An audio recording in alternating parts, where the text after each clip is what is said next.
శ్రీధర్ పై మరోసారి మహిళా ఉద్యోగి తీవ్ర విమర్శలు చేశారు. ఎమ్మెల్యేతో పాటు జనసేన అధినేత పవన్ కళ్యాణ్ ను ప్రశ్నించారు. వర్షాలతో దెబ్బతిన్న అరటి పంటను నిన్న శ్రీధర్ పరిశీలించారు. జనసేన త్రిసభ్య కమిటీ నివేదిక ఇవ్వకుండానే ఎమ్మెల్యే పార్టీ కండువా ఎలా వేసుకున్నారని ప్రశ్నించారు. పవన్ కళ్యాణ్ ను కూడా ఎమ్మెల్యే శ్రీధర్ లెక్క చేయడం లేదా అంటూ మహిళా ఉద్యోగి తీవ్ర వ్యాఖ్యలు చేశారు. జనసేన త్రిసభ్య కమిటీ విచారణ రిపోర్టును వెల్లడించాలని డిమాండ్ చేశారు. అంతర్గతంగా ఎమ్మెల్యే శ్రీధర్ కు క్లీన్ చిట్ ఇచ్చారా అని బాధితురాలు నిలదీశారు. ఆయన పవన్ కళ్యాణ్ గారు సహృదయంతో ఒక కమిటీ వేశారు శ్రీధర్ ఎమ్మెల్యే మీద. ఆ కమిటీ రిపోర్ట్ వచ్చేంత వరకు జనసేన పార్టీ కార్యక్రమాల్లో ప్రోగ్రామ్స్లో పార్టిసిపేట్ చేయకూడదు అని చెప్పేసి ఆ లెటర్లో ఉంది. అలాగే కమిటీ వాళ్ళు వచ్చి 2 నెలలు అవుతుంది, ఎటువంటి రిపోర్ట్ లేదు.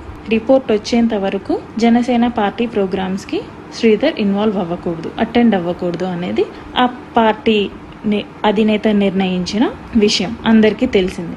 జనసేన ఎమ్మెల్యే శ్రీధర్ పార్టీ కండువాని ధరించి ప్రోగ్రామ్కి అటెండ్ అవ్వడం జరిగింది. ఆ ఫొటోస్ని బహిరంగంగా సోషల్ మీడియాలో అందరూ అప్లోడ్ చేయడం జరిగింది.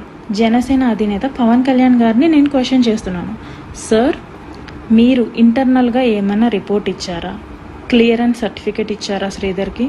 ఒకవేళ అలాంటి రిపోర్ట్ ఏమన్నా ఇస్తే నాకు కూడా తెలియజేయండి దయచేసి. అంత బహిరంగంగా జనసేన కండువా వేసుకున్నాడు అంటే ఇక నుంచి నేను అనుకోవాల్సి వస్తుంది, శ్రీధర్ దృష్టిలో పవన్ కళ్యాణ్ అనే వ్యక్తికి కూడా లెక్క లేదు అనేసి. రైల్వే కోటూరు ఎమ్మెల్యే శ్రీధర్ పై మరోసారి మహిళా ఉద్యోగి తీవ్ర విమర్శలు చేశారు. ఇటు ఎమ్మెల్యేతో పాటు జనసేన అధినేత పవన్ కళ్యాణ్ ను కూడా ప్రశ్నించారు. అయితే దీనికి సంబంధించి పూర్తి డీటెయిల్స్ మా ప్రతినిధి ప్రసాద్ శర్మ అందిస్తారు. ప్రసాద్, చెప్పండి, ఇటు శ్రీధర్ కూడా అరటి పంటని చూడడానికి వెళ్ళినప్పుడు కూడా జనసేన కండువా వేసుకున్నారు అంటూ కూడా ఇటు మహిళ విమర్శలు చేస్తుంది. మరి మహిళ విమర్శలపై ఏ విధంగా స్పందించే అవకాశం ఉంది?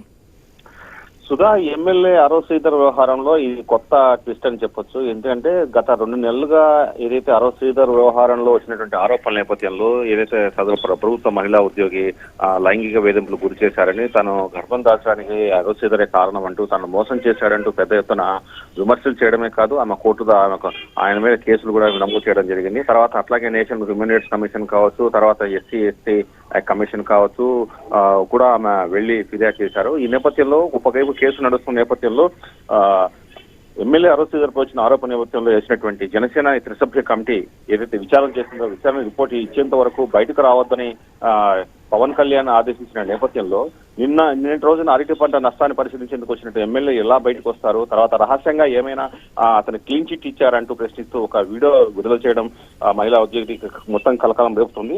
మొత్తానికి ఏదైతే ఎమ్మెల్యే శ్రీధర్ పై వస్తున్న ఆరోపణల నేపథ్యంలో పార్టీ ఎటువంటి నిర్ణయం తీసుకోలేదు. ఇప్పటి వరకు పార్టీ అధిష్టానం ఎక్కడా మాట్లాడలేదు.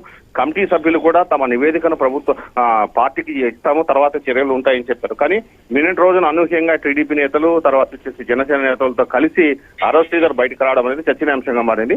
మరి దీనిపై ఈ వ్యవహారంపై మరి ఎట్లా స్పందిస్తారనేది వేచి చూడాల్సి ఉంది. Right Prasad, thank you.